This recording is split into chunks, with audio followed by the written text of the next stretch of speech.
perkenalkan, nama saya Ruru Brenda Silalahi. Saya berasal dari Universitas Jambi. Saya akan membawakan cerita dari Provinsi Jambi yang berjudul Orang Kaya Hitam. Dahulu, pada abad ke-14 di Provinsi Jambi terdapat sebuah kerajaan yang bernama Kerajaan Melayu Jambi. Kerajaan ini dipimpin oleh seorang yang berasal dari keturunan Pagaruyung yang bernama Putri Pinang Masa. Putri Pinang Masa pun menikah dengan seorang saudagar yang berasal dari Turki yang bergelar Datuk Paduka Berhalo.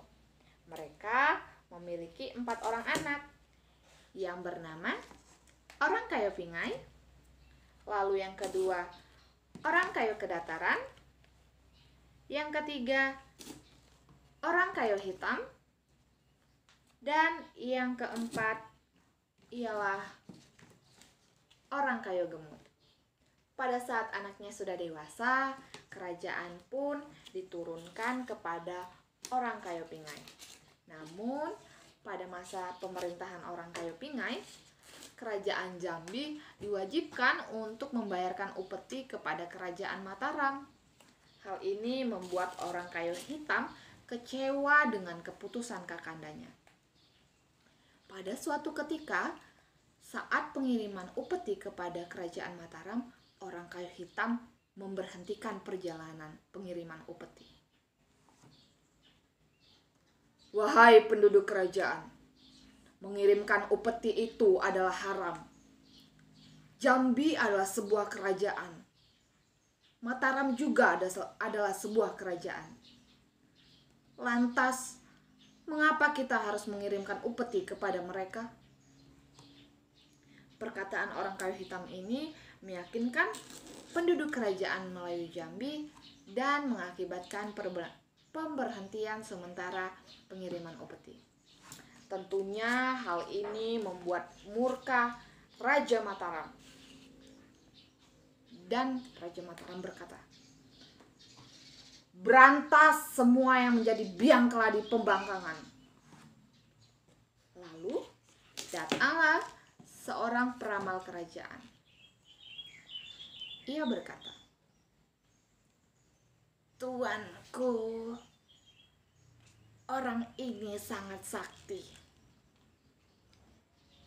Ia hanya bisa terbunuh oleh sebuah keris yang terbuat dari logam yang berawalan bah, yang berasal dari sebuah sungai yang berawalan bah juga.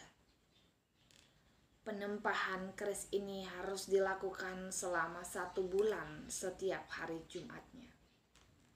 Lalu penempahan keris pun dilakukan. Mendengar hal itu, Orang Kayo Hitam dengan gagah berani ia pergi ke kerajaan Mataram untuk menemui si pembuat keris. Namun ia menyamar sebagai seorang pedagang. Ia berlayar ke kerajaan Mataram dan sampailah ia di tempat si empu pembuat keris. Lalu Orang Kayo Hitam berkata, "Permisi Tuan, aku ingin menawarkan daganganku kepada Tuan." Lalu empu pun menjawab, "Pergilah, aku tidak ingin membeli daganganmu." Lalu Orang Kayo Hitam pun menjawab, "Apa yang sedang Tuan lakukan terhadap sebilah besi itu?" "Aku sedang menempa sebuah keris untuk membunuh seorang yang sangat sakti dari negeri Jambi. Ia bernama Orang Kayo Hitam." Mendengar hal itu, Orang Kayo Hitam langsung menjawab, "Urungkanlah niatmu, karena akulah Orang Kayo Hitam itu." Dan akhirnya pertempuran antara Orang Kayo Hitam dan empu si pembuat keris pun berlangsung. Cia, cia, cia. Dan saat pertempuran terjadi, akhirnya si empu pembuat keris pun terbunuh saat berebutan keris dengan orang kayu hitam. Tidak sampai di situ, orang kayu hitam dikepung oleh banyak pasukan kerajaan Mataram. Namun karena kesaktian orang kayu hitam, semua dapat dikalahkan dan pertempuran pun dimenangkan oleh orang kayu hitam.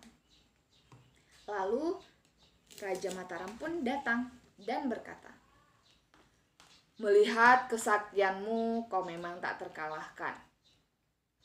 Dengan ini, aku memutuskan untuk mencabut pasal kerajaan Jambi dari Mataram.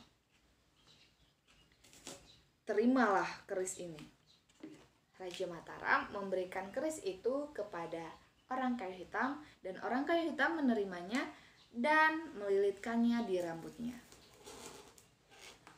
Raja Mataram juga meminta orang kayu hitam untuk tetap tinggal di kerajaan Mataram dan menjadi wakil kerajaan Mataram. Namun orang kayu hitam menolak dan memilih untuk kembali ke Jambi dan menjadikan keris itu sebagai simbol kesultanannya. Saat ini keris itu menjadi ikon di negeri Jambi yang bernama keris Ginjai. Itulah tadi cerita dari negeri Jambi, dari provinsi Jambi, tentang kepahlawanan orang kayu hitam.